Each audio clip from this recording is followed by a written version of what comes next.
ඔබ සැමට සුබ දවසක් වේවා. ආයු වර්ධනය වේවා. අපගේ විශ්වාසී ජ්‍යොතිෂ නාලිකාවේ තවත් විස්තරයක් ගෙනීමට සූදානම් වෙනවා. මේ ගුරු කියන ග්‍රහයා කටක රාශියට සම්ප්‍රාප්ත වීමත් සමගම ශනි කියන ග්‍රහයාත් වක්‍රයෙන් මිදීම තව මාසකින් විතර සිදු වෙනවා. ඉතින් ඒ අලලා ඔබගේ ලග්නයට අනුව මොන ආකාරයකට සුභාසුභ ඇති වෙයිද යන්න පැහැදිලි කිරීමක් තමයි මෙහි දැක්වෙන්නේ. හොඳයි, මෙම මීට ඉස්සර වෙලා සඳහන් කළා තුලා රාශිය දක්වා. හොඳයි, දැන් මේ ගුරු ග්‍රහයා කටක රාශි ගත වීම ඔක්තෝබර් මාසේ 19 වෙනිදා සිද්ධ වෙනවා. ගුරු කියන්නේ හොඳ සෞම්‍ය ග්‍රහයෙක්. එයාගේ අගුණතාවයක් ඉන්නේ ඊටාම කලාතුරකින්. ඉතින් නමුත් මෙයා මේ පටන් ගන්නේ එයාගේම නැකත පුනාවස නැකතේ. 2026 මාර්තු මාසේ 12 වෙනි දින මෙයා නැවත මේ වක්‍රයෙන් මිදෙනවා. ඉතින් මේ මිදුනාම මිථුන රාශියට යනවා. ඒකත් අංශක 20යි කලා 51ට වඩා පහළ බහින්නේ නැති නිසා ගුරුගේ නැකතේම තිබෙනවා. එමනම් එයින් පස්සේ පුස නැකත හා අස්ලිස නැකතට ගමන් කරනවා. ඒ 2026 නොවැම්බර් මාසේ පළවෙනිදා තමයි නැවත සිංහ රාශිගත වෙන්නේ.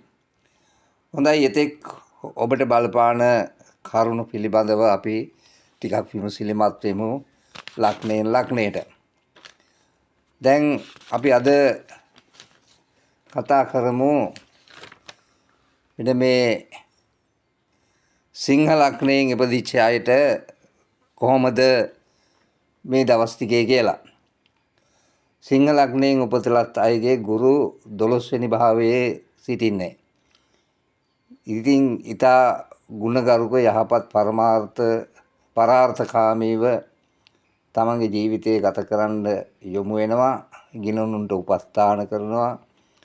ඒ වගේම ඉගෙනීම බොහොම හොඳ සාර්ථකත්වයක් ගේනවා. මේ ශනිගේ පිහිටීම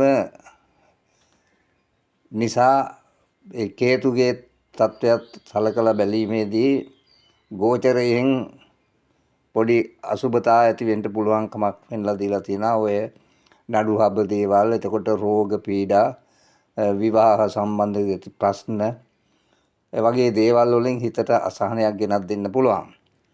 ඉතින් සිත ශක්තිමත් කරගෙන ආගමානුකූලව තමන්ගේ හතුරු කරදර ඒවත් මැඩ පවත්වාගෙන ගහ දෝෂ තත්ත්වයන්ුත් භංග කරගෙන ඉදිරි අනාගතය සාර්ථක කර ගැනීමට නම් ශනිගේ දෝෂ තත්ත්වය භංග කරගන්න ඔබට ඊටාම යහපත් වේ. ඊළඟට අපි බලමු කන්‍යා රාශියෙන් උපතලත් අයට මේ ගුරු ගෝචරයෙන් 11 වෙනි භාවයේ ගමන් කරන්නේ. එහි අධිපතිය ශනි, මේ සඳු. එතකොට දවස් දෙකෙන් දෙකට සඳු නම් ඉතින් මාරු වෙනවා.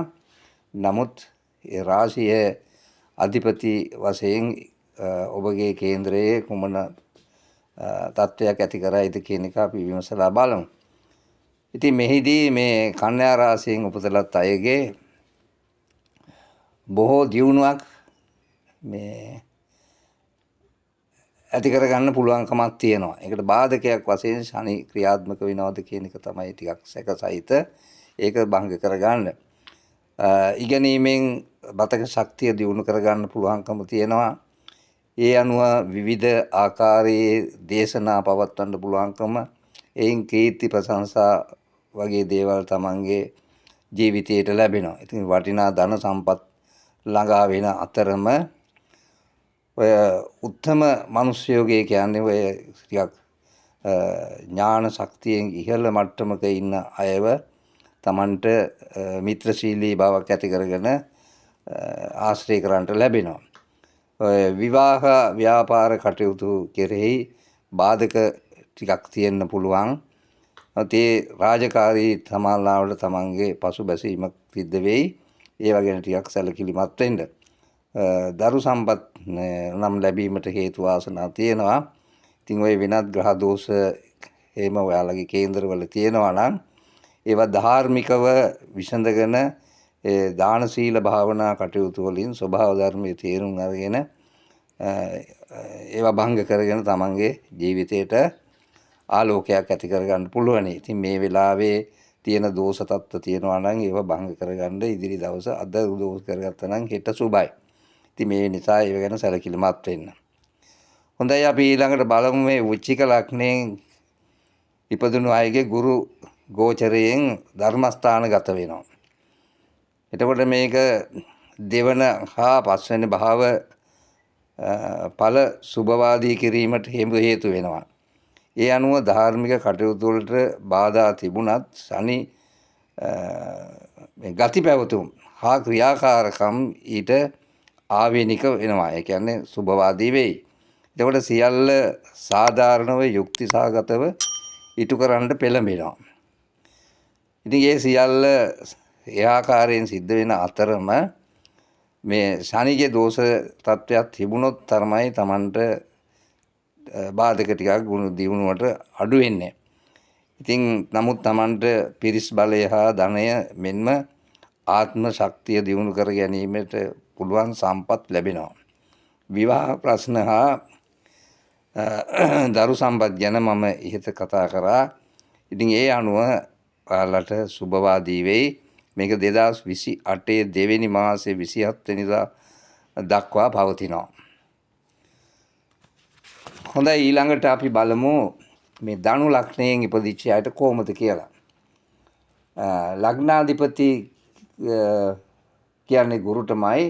ඒ අටවන භාවයේ ඉන්නේ. එතකොට ගුරු අටවන භාවයේ මේ දිනවල හිටියත් ගුරුගේම නැකතේ නිසා නිවාස ප්‍රශ්න හෝ ඒ විදේශ ගමන් පිටපලාතක හෝ ජීවත් වීමට හිතෙන්න පුළුවන්. ඉතින් බලවත් රෝග හෝ අනතුරු නැහැ. ආගමික භක්තිය හා ක්‍රියාකාරීත්වය ඊට ආවේනික වෙනවා. Tamanට මේ දෝෂ තත්ත්ව රෝග තත්ත්ව නැති වෙලා යන්න. ග්‍රහ දෝෂ භංග කරගන්න පුළුවන්කම තියෙනවා. ඒක බලලා Tamanට මේ ශනිගේ දෝෂ තත්ත්වය තමයි විශේෂයෙන්ම තියෙන්නේ. ඒක භංග කරගන්න නිහතමානීව Taman අනුන් කෙරෙහි කරුණා දයාවකින් කටයුතු කරන තරමට, ඒ කියන්නේ සත්පුරුෂයෙක් වශයෙන් ගති පැවතුම් ඇති කරගන්න තරමට Tamanට සුභවාදීකම පවතිනවා. එතකොට 2026 8 වෙනි මාසේ 18 වෙනිදායෙන් පස්සේ තමයි ටිකක් අසුභතාවයක් ඇති වුණොත් ඇති වෙන්නේ. ඒකත් දැම්ම තියාම Taman සුභවාදී කරගත්තොත් එහෙම වෙන්නේ නැහැ. ඔය 2026 එතකොට 8 වෙනි මාසේ 19 වෙනිදා ඊටාම හොඳයි. ඉන් පස්සේ ඉතින් බුධ හා ගුරු ගේ නැකත්වල ගමන් කරන නිසා බුධ ගුරුගේ නැකත්වලත් ගුරුත් බුධගේ කියන්නේ නැකත්වලත් අන්‍යෝන්‍ය වශයෙන් ගමන් කරමින් බුධ තමන්ගේම නැකතේ ගමන් කරන නිසා ප්‍රඥාවෙන් දියුණු වෙලා තමන්ගේ කටයුතු බොහොම හොඳින් කරගන්නට සිහි කල්පනාව නැත්තම් ස්ථානෝචිත ප්‍රඥාව වගේම අවවාද අනුශාසනා බුද්ධිය වර්ධනය වීමක් ඇති වෙලා ඒවා කරගෙන යන්නට පුළුවන්කමක් තියෙනවා. ඉතින් අනාගතය සුබදායක බව පෙන්වුම් කරලා තියෙනවා. හොඳයි, අපි දැන් බලමු මකර ලග්නයෙන් උපන් ළයට කොහොමද කියලා. දැන් පහුගිය ටිකේ මකර ලග්නෙින්ට බොහොම අසුබතාවයක් තිබුණා. මේ මෑතකදී ඉඳලා ටිකක් විතර සුභවාදී පැත්තකට හැරිලා තියෙනවා. ඉතින් මකර ලග්නයේ ගුරු වෙන්නේ 7 වෙන්නට. ඒ කියන්නේ කටකයට. එතකොට මකර රාශියෙන් උපතලත් අයට ශනිගේ දෝෂ භංග ක්‍රම අනුගමනය කළොත් 2026 11 1 දක්වාම සුභවාදී වෙනවා. 2026 මේ දිනවල ගෝචරයට අනුව ස්වභාව ධර්මයේ කෙරෙහි යම්කිසි විදිහේ උනන්දුවක් දක්වමින් තමන්ගේ කටයුතු කරමින් ආගමානුකූලව යුක්ති ධර්මයට අනුව සසර දුක තේරුම් අරගෙන ඒ අනුව සත්ව හිංසාවෙන් තොරව දාන සීල භාවනා කටයුතු කරමින් කාලය ගත කරොත් ඔබට සුභවාදී වෙනවාමයි. ඒ අනුව තම ජීවිතය පවත්වාගෙන යාමට පුළුවනි.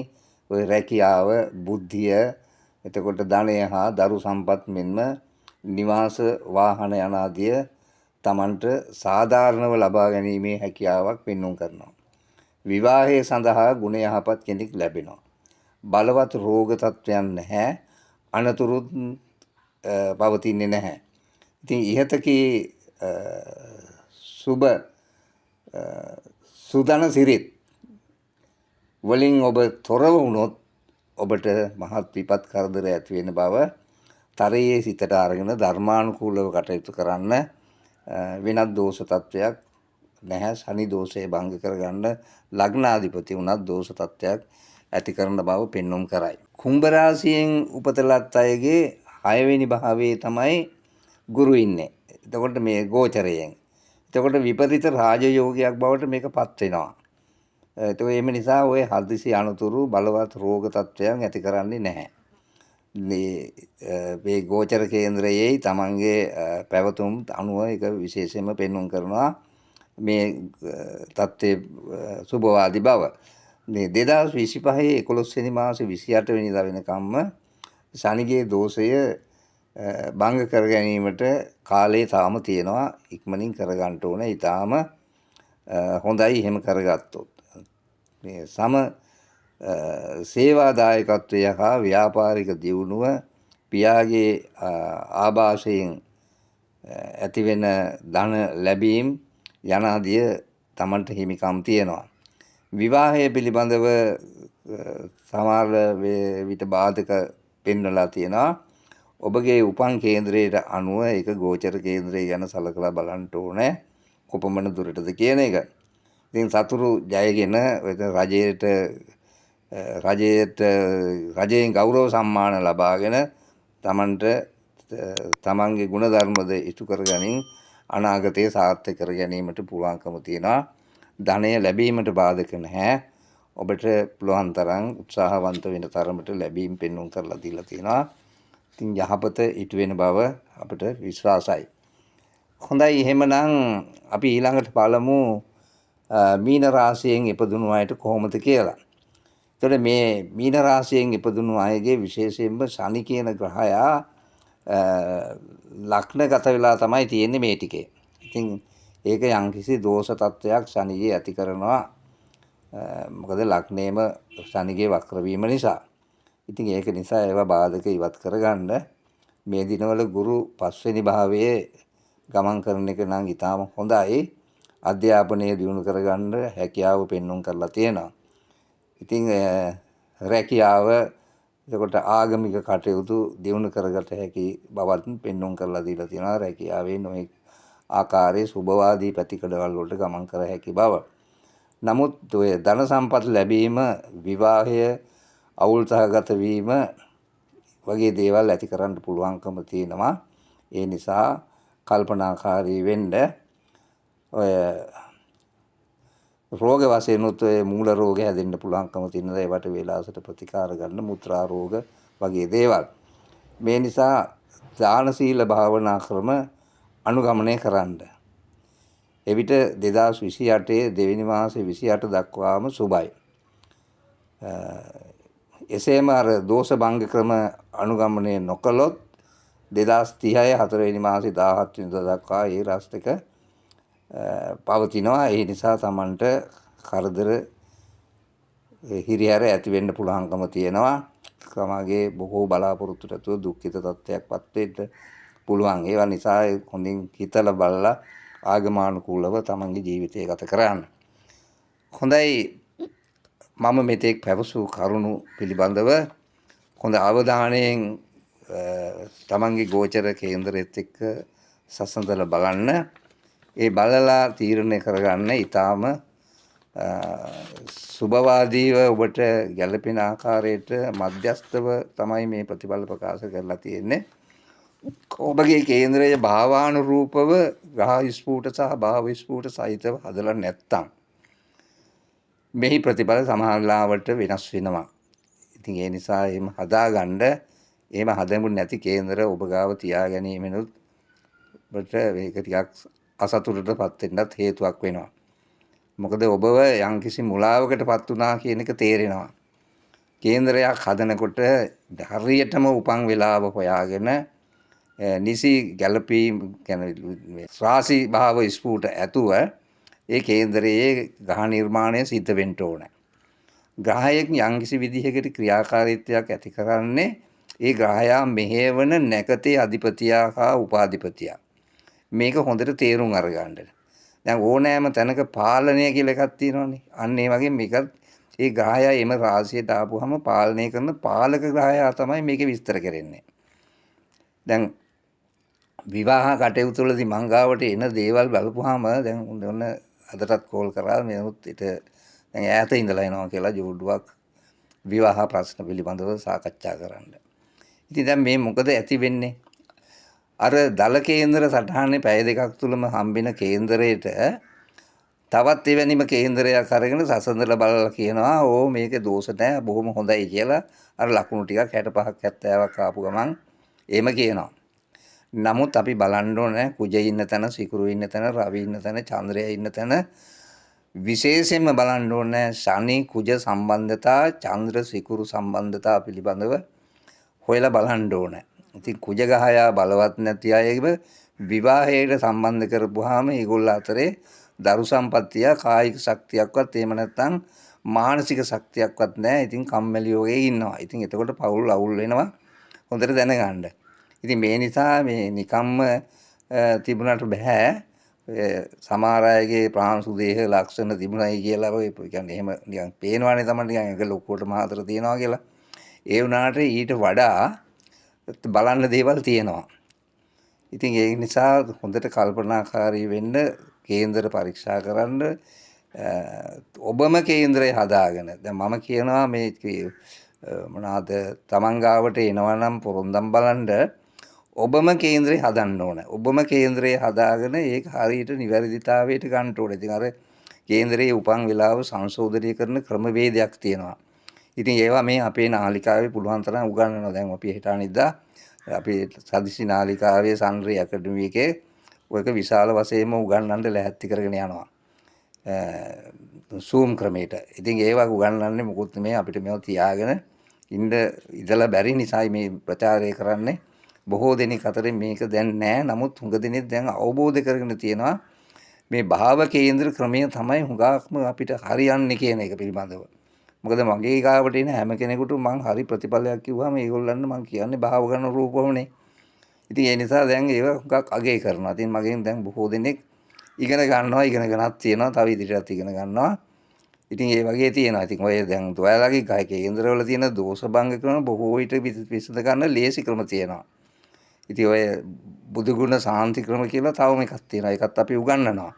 ඉතින් මේ වගේ දේවල් ලබාගෙන ඔයාලා අනාගතේ සාර්ථක කරගන්න ඔබට යහපත් අනාගතයක්ම සිදු වේවා කියලා ප්‍රාර්ථනා කරනවා. සියලු දෙනාගේ ග්‍රහ දෝෂ භංග කරගෙන කටයුතු කිරීමට වාසනාව උදා වේවා කියලා ප්‍රාර්ථනා කරන අතරම ඔබ දල කේන්ද්‍ර වලින් භාව කේන්ද්‍ර වලට වහාම හැරිලා හරියටම උපන් වෙලාවට කේන්ද්‍රය සකස් කරගන්න ඔබට රත්නත්‍රේ පිටයි යහපතක් වේවා. ඉදිරි අනාගතය සුබම අනාගතයක් වේවා. දරු පවුල් වල අනාගත සිද්ධිය සුදසා කේන්ද්‍ර නිසි විදියට පරීක්ෂා කරලා යොමු කරන්න, ඒගොල්ලන්ගේ දියුණුව ඇති කරන්න හැකියාවක් ඇති වෙන්නේ එතනයි. නැත්නම් මගදී කඩා කප්පල් වෙලා අනාගතය අන්ධ වෙනවට හේතු තිබේ. ඉතින් මෙතෙක් කළ කතාවේදී ඔබලාට යම්කිසි විදියේ සුබවාදී කරුණු දැනගන්න ලැබුණේ නම් ඊට අනුග්‍රහයක් දක්වමින් වශයෙන් අපේ නාලිකාව සබ්ස්ක්‍රයිබ් කරලා අපහා එක්වන්න, බෙල් අයිකන් එක කරන්න. ඔබට ඕන වෙලාවක සුබවාදී දේවල්, ඒ සුබවාදී දෙයක් ඕන නම් කෙලින්ම අපේ නාලිකාවට පිවිසෙන්න.